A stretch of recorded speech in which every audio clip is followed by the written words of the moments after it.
2019 թվականի վերջից արդեն մեր մոտ Հայաստանում սկսեց ֆուտզալային վերելքը, դա կապված էր ֆուտբոլի ֆեդերացիայի ղեկավարության փոփոխությունից, մարդիկ ովքեր սկսեցին ուշադրություն դարձնել ֆուտզալին, որը նախկինում չի եղել երբեք, հաջորդ տարի 2020 թվականի հունվարին 23 տարվա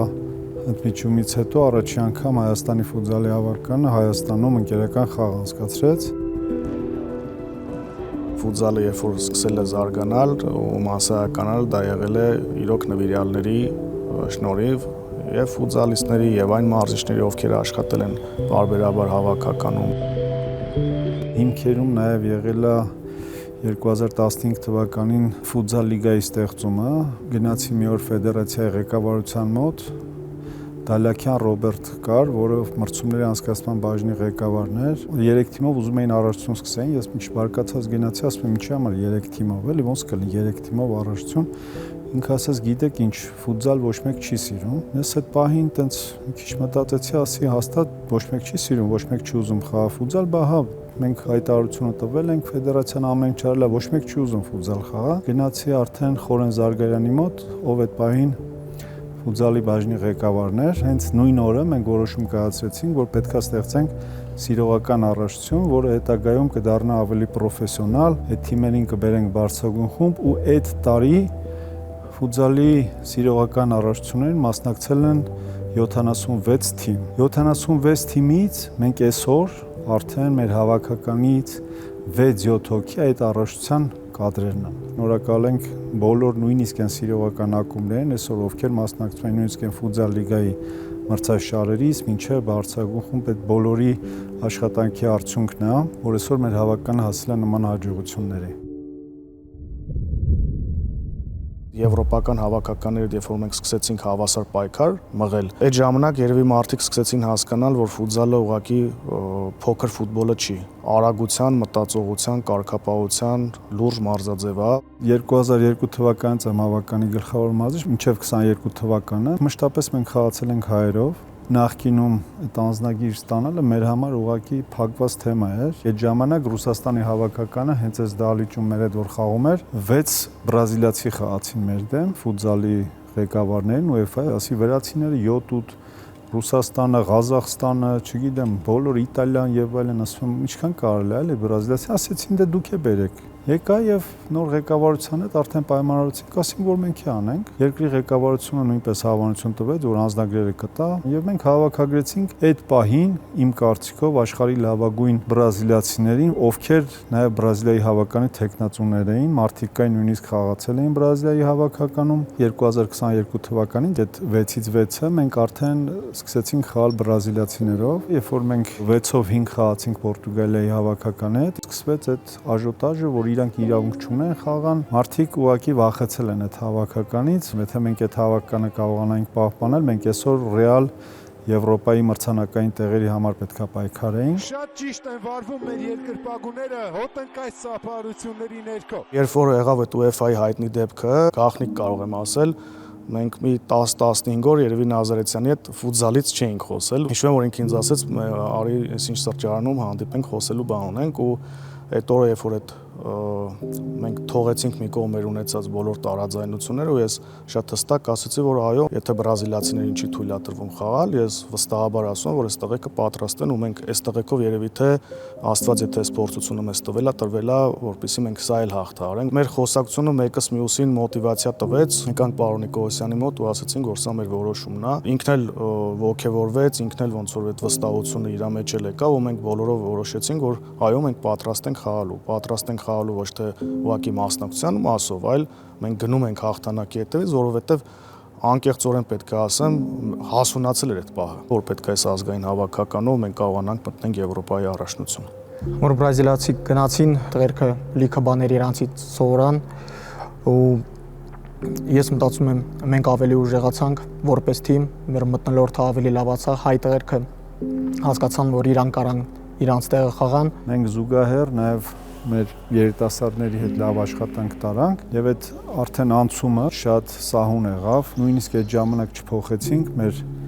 ագրեսիվ խաղաոճը, բարձր պրեսինգը, ընտրեցինք այն մարդկանց, ովքեր այդ մեր խաղաոճին համապատասխանում էին, եւ այդ ամեն ինչը բերեց հաջողության։ Իմ համար ավելի հաճելի է, որ մենք հայ տղերքով անցանք Եվրոպայի առաջնություն։ Մենք սովոր չէինք միշտ հաղթելուն, ու այդ հաղթանակներից հետո կարողանալ այս թիմը պահել, սա մի հոգու աշխատանքի շնորհք չի, սա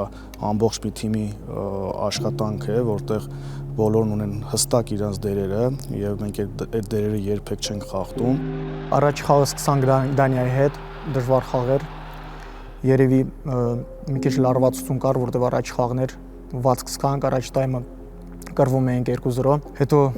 մտանք ռազիվալկան։ Ռազիվալկում ամենաշատը խոսում են մարզիչները, ես տղերքին հավաքում եմ, հետո դուխ եմ տալի ամեն ձև, ինչ խոսքեր գտնում եմ, ասում եմ, չեմ կարա հիշեմ հիմա ինչ եմ ասել, բայց մի բան լավ բան ասել եմ երևի, եթե հաղթել ենք։ Հավաքականում խաղալը արդեն ինքնին մոտիվացիա է։ Ես մշտապես ասում եմ, եթե պետք է գաք հավաքական ու ձեզ դեռ մի հատ է մոտիվացնենք, դա արդեն պրոֆեսիոնալ չի։ Մենք ուղղակի իրանց հոգեբանության մեջ դրել ենք, որ այդ մարզաշապիկը երբ որ հակար, դու ես ազգի համար պետք է անես ամեն ինչ եւ քեզ չխնայելով։ Երկրորդ խաղը խաղում ենք Ղազախստանի հետ, գիտեինք ում հետ ենք խաղում, աշխարհի մեջ երևի այդ պահին ամենաուժեղ թիմերից էր։ Խաղի ընթացքում 4-2 կրվում էինք, բայց ելի այդ խաղը հետ բերեցինք, ելի երևի խարակտերի հաշվին, հավատում էինք ամեն մեկս։ Բոլոր խաղերն բարդ են եղել։ Իմ համար, եթե այտենց գլոբալ դրսի 4-4-ը Ղազախստանի հետ ամենադժվար խաղը։ Հաղթանակի ձգտումն այնքան շատ էր, որ ֆուտբոլիստներն ու մարզիչները մի պահ տխրել էին, որ մենք Ղազախստանի հետ ոչ ոք ենք խաղացել դրսում։ Ու ես հիշում եմ այդ պահը, երբ որ ես մտա անդերցան ու ասի, այս մեկ միավորը մեր Եվրոպայի խմբային փուլից դուրս գալու կարևորագույն միավորն է։ Այդ ոչ ոքին այնքան իր մեջ էներգիա ուներ, որ կարող հաղթանակի ժամանակ մենք այդ էմոցիաները չապրեինք։ Մյուս խաղը Ալբանիայի հետ ենք խաղում տունը, լավ խաղ անցացրինք ու շատ ուվերենի հաղթեցինք, իրանց մոտ էլ նույնպես։ Դանիայի հետ մենակ առաջ խաղն էր պրոբլեմ։ Վերջի խաղն էր Ղազախստանի հետ խաղն էր, այդ խաղը երևի մենք չենք մոռանա։ Այդ օրը մեր մոտ մեծ տրամադրություն էր, որ ես մեկ անգամ էլ եմ ասել, եթե նույնիսկ Բրազիլիայի հավաքականի հետ խաղանք, մենք այդ խաղը պետք է հաղթեինք, որովհետև բոլորը մեզ մոտիվացված էին, որ այդ օրը չէր լինի մեզ հաղթել։ Որոշվում էր մեր մյուս քայլը, անցնում ենք Եվրոպա թե չէ։ Հիշում եմ, հələ խաղը չէր բրծել, ոնց էր Խորեն Զարքարյանը վերցրել միկրոֆոնը, գոռում էր Հայաստան, Հայաստան։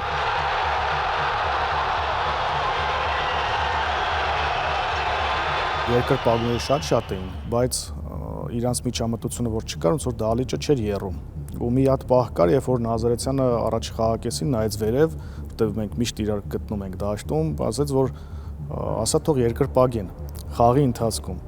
Դե բնականաբար մի պահ գոռում են Հայաստան, զգում ենք, որ ինչ-որ մի բան չի կպնում, էլի, հա, ինչ-որ մեկի ներգործությունը պետք է։ Որոշեցի, որ պետք է գամ իջնեմ դահլիճ, իհարկե ստեղ UEFA-ի պատվիրակը կար, միասին կազմակերպչական հարցերն էին քննարկել, որ ով կարա մտնի տեղ, ով չի կարա։ Ու ես որոշեցի, որ պետք է գամ միկրոֆոնը առանց ասելու։ Ուղղակի այդ ամեն ինչը սա ոնց որ ամեն ինչ միացավ իրար, երբ որ միկրոֆոնը վերցրեցի ու գոռացի Հայաստան, Հայաստան, հենց այդ հարձակման ժամանակ մենք գոլ խփեցինք։ Ու այդ ժամանակ պատվիրակը որ ինձ ասաց դու ինչ ես անում ախր, ստե, ասի դե չեմ կարող ասեմ, ես էլ եմ խաղում, որտեվ դա էլ խաղի մի մասն է։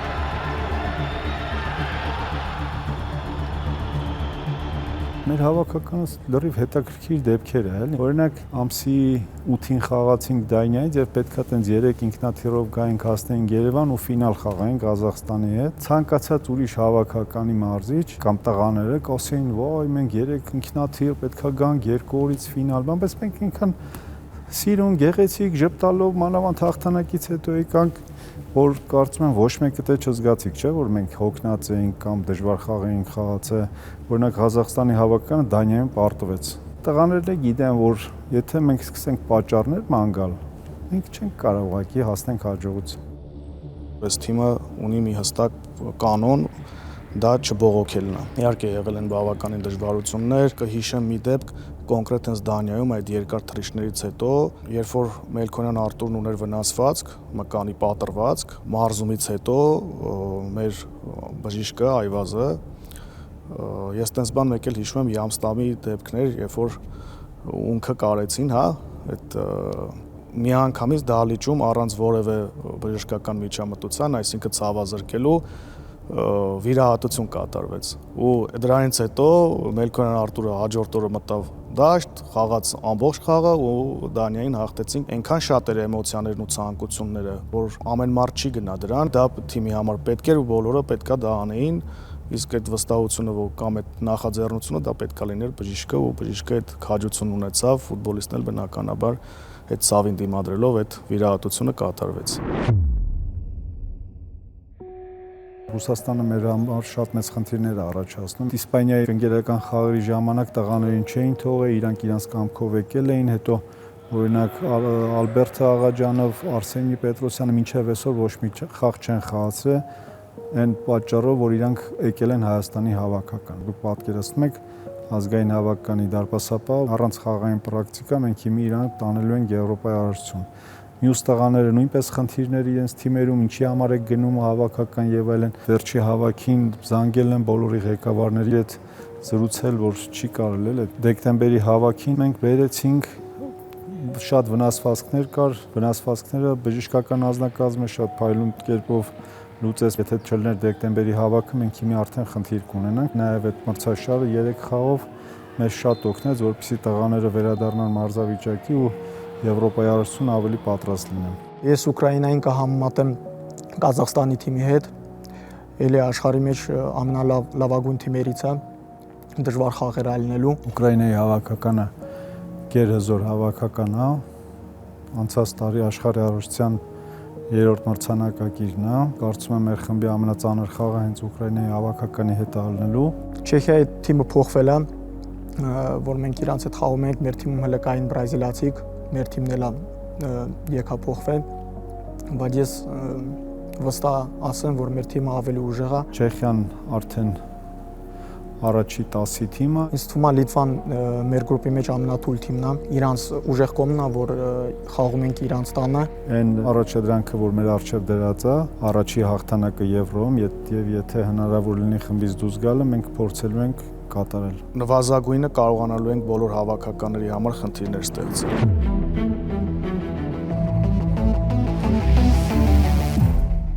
Իմ երազանքը մենակ այն է, որ այս չլինի այն վերջի հաջողությունը, որ մեր ուզալի հավաքական ունենա։ Դա լինի պարբերաբար, ու մենք այսօրվանից աշխատում ենք հաջորդ աշխարհի առաջության համար, ֆուտզալի հավաքական ես չեմ ուզում լինի Արադ 73։ Ասենք ֆուտզալ 2026 չեմ ուզում լինի։ Մենք պետք է լինենք ֆուտզալ 2026, 2027, 28 ու տենց շարունակ։ Մեկ թիմ, մեկ նպատակ։